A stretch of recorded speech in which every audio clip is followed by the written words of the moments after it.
Coming up on We Talk News this week. This is a new place to be here across from South Station, Firebrand Cannabis. Thank you so much for coming on. Firebrand, a Boston dispensary, has their grand opening right across from the South Station train and bus station in downtown Boston. And is that former Green Rush host David Rabinovitz handing out Richie's slush? That's why I'm talking to you. We talk with Morgan Fox, the political director for NORML. The DEA has 30 days from the end of the comment period to announce whether or not they're going to have a hearing.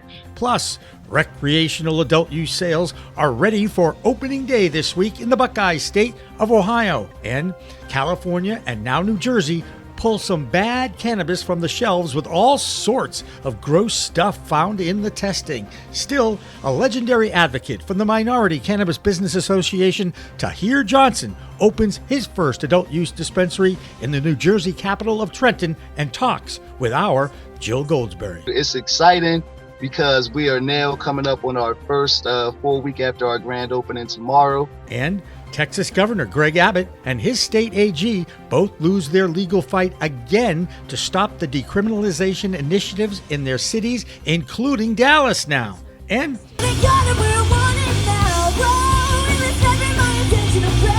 it's the weekend of the Homegrown Cup in Charlton, Massachusetts. That was part of the Homie Collective Campout, 3-day festival of music, arts, crafts, homegrown, and of course, cannabis culture. All that and coast-to-coast cannabis news on We Talk News next. We are Pro Cannabis Media.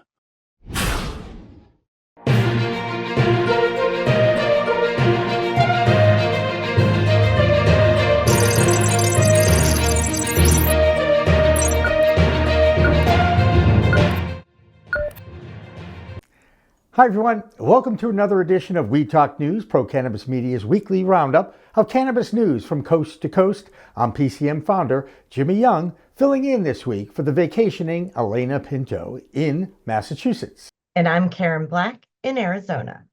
Our top story this week is the continued dissection of the over 43,000 public comments submitted to the DEA about the potential rescheduling of cannabis as a controlled substance.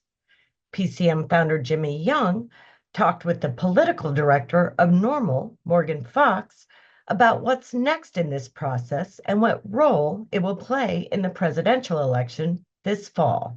And it seems that this process is already in the process of delaying again. Is there a time frame on this, and how important is the result of the election in 2024 going to impact that? I think that the people that want to keep cannabis on Schedule 1 think that delaying this process is in their best interests. Now, whether that is simply to give them more time to get their ducks in a row and try to build the best case they possibly can again for a relatively indefensible position, or whether they think that political developments over the next few months are going to dramatically decrease the potential for the scheduling process to move forward in a way that tends towards Schedule 3. If Democrats do win the White House, I think that, we're not going to see any opposition to the scheduling process moving forward whatsoever. And in fact, I think, we might see a little bit more pressure to keep it to a reasonable timeline. And also, Vice President Harris is the only candidate out there who has specifically called for descheduling and federal legalization. So, while it's uncertain exactly how much political pressure she would use to push for that policy, whether that's calling on Congress to do so or pressuring the Department of Justice to do it, I think that remains to be seen. But she's already said that her position is pretty solid. There's some interesting movement on the changes that might happen if and when cannabis gets rescheduled.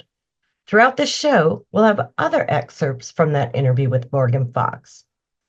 This week, a congressional research report analyzed the impact of that move and believes that cannabis businesses might be able to advertise in newspapers and magazines if rescheduling occurs. With more on that possibility, here's our Washington, D.C. correspondent, Andrew Behringer. I'm Andrew Behringer, and this is the DC Area Report for We Talk News. The recent proposal to reschedule cannabis from a Schedule 1 to a Schedule 3 could bring significant changes to the cannabis industry, but questions still remain about its full impact.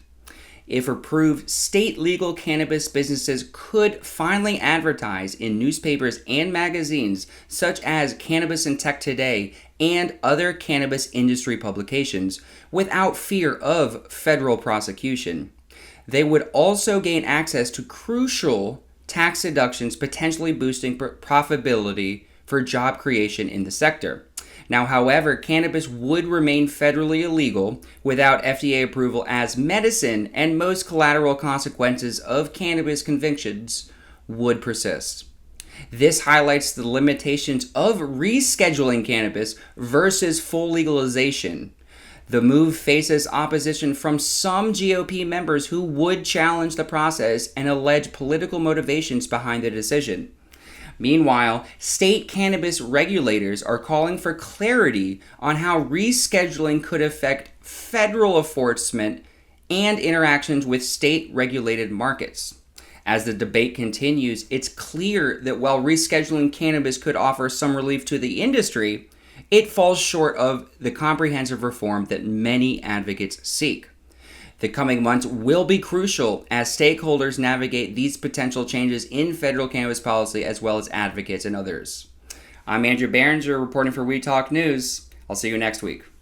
The 24th legal adult use state of Ohio is ready to open their cannabis dispensaries to the over 21 adult market this week. Now, with opening day on August 6th, many of the medical dispensaries are already operational and will be allowed to sell to adults for their hopefully responsible use. Our regular Ohio correspondent, Harry Bernstein, is a little under the weather this week, but he should have some very interesting insight on the first week performance in his state. Now, here's a little more information that we know at this hour. The Ohio Division of Cannabis Control issued dual licenses to existing medical dispensaries that had applied, and some got their commence operations communique this week. Yes, they will open on Tuesday, August 6th. And of course, those regulators had to guide the stores on what they can and what they can't do on opening day. So there's no on-site consumption, there's no sampling, no live music, or even food trucks. But you can have a ribbon cutting ceremony. Woohoo! Now, all I can tell you, Ohio residents, is that the novelty of opening day will ease over time as the market evolves. Many economists are predicting that the Ohio market could be one of the most successful in the U.S. And I will tell you that they will have a long way to go if they're going to catch up to Missouri. That state has set all sorts of first-year sales records, and now the governor there, Mike Parsons, is shutting down the Delta-8 cannabinoid derivative market in smoke shops, gas stations, and convenience stores. This protects the flourishing legally licensed businesses in that state. And our man in the Show Me state is Brandon Jones. This week, he reports live inside one of those smoke shops that will now have to remove all those products from their shelves or face fines and potential jail time. Here's Brandon. Hey everybody, it's Brandon Jones with B Green Distribution with the Missouri Cannabis Report for We Talk News, coming to you live from one of the smoke shops here in downtown Kansas City, where, yes, oh my goodness, the laws have changed. Governor Parsons wrote into law that now any Delta-8 products, Delta-10 products, HHC products, other cannabinoids are not allowed to be sold here unless they're fully regulated, which is crazy because obviously there's nobody to regulate them at this time. So that means, what the heck is going on? So obviously the owners of all these shops are obviously not very happy, don't know what to do as far as income. So this is a big deal here in the state of Missouri. Also at all of the liquor stores, anybody that holds any sort of liquor license can now not sell any sort of cannabinoid drinks as well, or any of the THC flower or other regulated products that were sold at those liquor stores currently. So this is a big deal in the state of Missouri. No more are you able to get these products at those places. So you got to figure out, what are we supposed to be doing now? So please get out to the state of Missouri, figure out where you can get your recreational cannabis, or find a local home grower and grow your own cannabis. Find a way, please, to get plant over pill medicine and stop taking those other places. So again, I'm Brandon Jones with B Green Distribution with Missouri Cannabis Report for We Talk News. Stay medicated and educated. Have a great week. Have you heard about the latest twist in Minnesota's cannabis laws? It's causing quite a stir in apartment buildings across the state.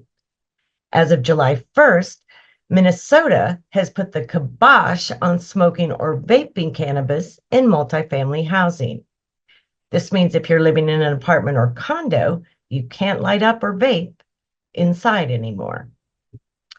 It's a big change from the state's previously chill attitude towards cannabis use. But here's the kicker. There's a loophole for medical marijuana users. If you've got a medical card, you're still allowed to smoke or vape in your apartment. Talk about a green privilege.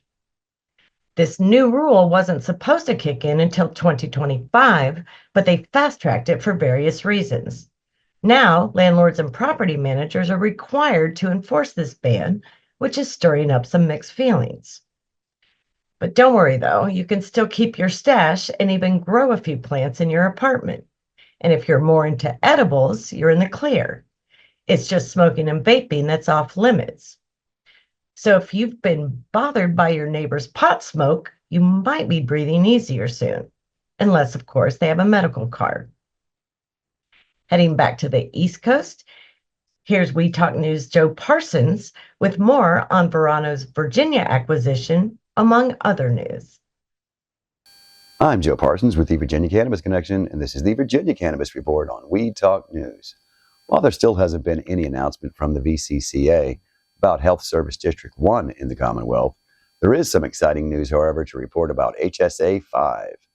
Verano Holdings from Chicago has made a $90 million deal with fellow MSO, the Cannabis Company. Covering Virginia Beach to Williamsburg, HSA 5 is the second largest in Virginia. Through this agreement, it will include a cultivation and production facility and 6 dispensaries in this huge district. This deal also included another cultivation and production facility and 2 more dispensaries in Arizona as well. So a huge deal to say the least. Verano Chairman and CEO George Arcos said in a public statement, "This opportunity greatly increases Verano's growth trajectory as we gain access to the coveted market of Virginia ahead of an adult use program and deepens our footprint in Arizona." He then added, "With Virginia, we'll be in a prime position to once again take advantage of the extraordinary growth that is expected to come with an adult use program launch." Now, as I've reported in the past, Virginia currently doesn't have an adult use program, as it was vetoed in April by Governor Youngkin. So maybe George Arcos knows something that no one else knows yet. You can count on Pro Cannabis Media and myself to keep you up to date as this story unfolds. In other news, in July of 2023, a law went into effect that regulated the amount of THC that hemp-derived products can have. The law also made clear that edible hemp products, especially ones that resemble candy, must be lab tested and have clear labeling. Well, since July 2023 and June 30th of 2024, the Virginia Department of Agriculture and Consumer Services Hemp Enforcement, the agency that's tasked of enforcing the law, has found that 346 out of 424 businesses were indeed in violation. There was a total of 17,715 violations found. There's been over $10 million in civil penalties levied against these businesses, and so far only $433,000 has been collected. The fiscal year began on July 1st, and there's already 43 out of 66 businesses inspected have violations, or 65%.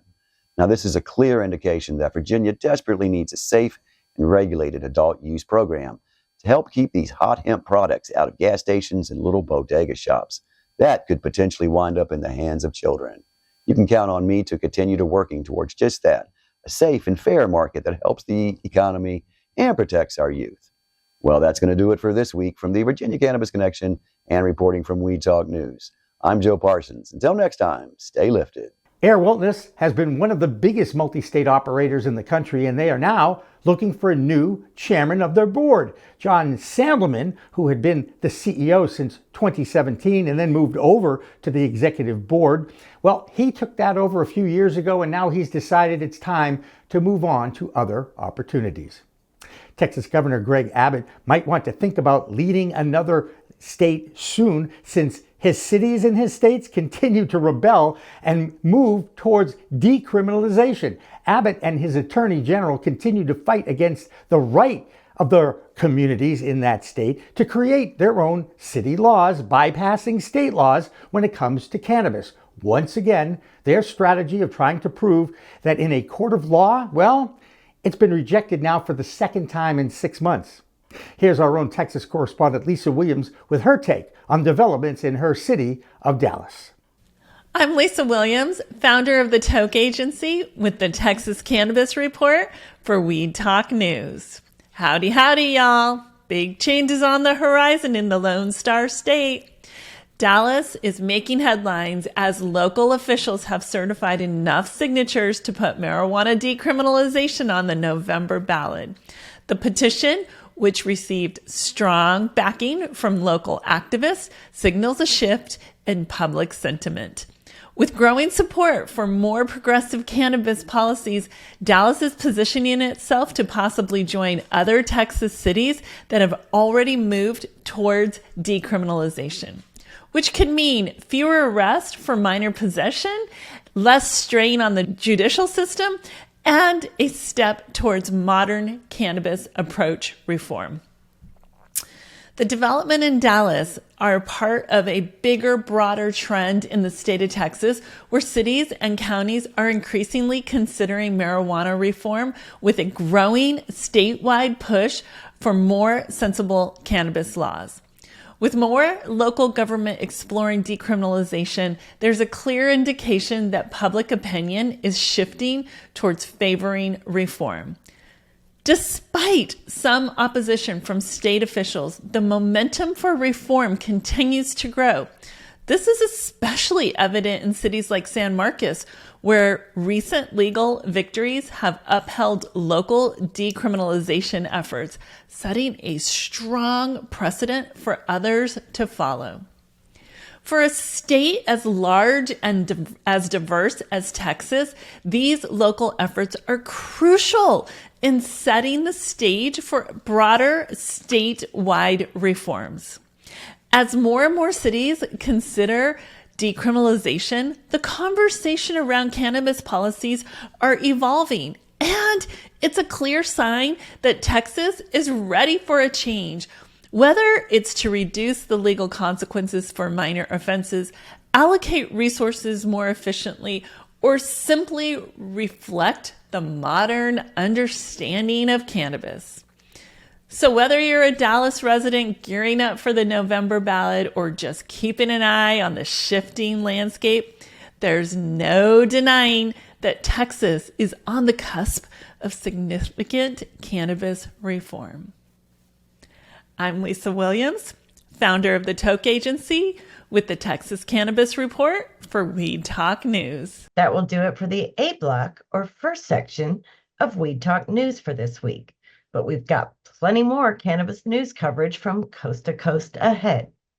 We leave you with more of the interview Jimmy Young had with the political director of NORML, Morgan Fox. Republicans take the White House, then I think it's really kind of up in the air. I'm not as worried about a President Trump interfering with the scheduling process as I am about some of the people that he may bring with him to Capitol Hill and to Washington generally. I think that a new attorney general or a new DEA head could be significantly worse than what we have right now.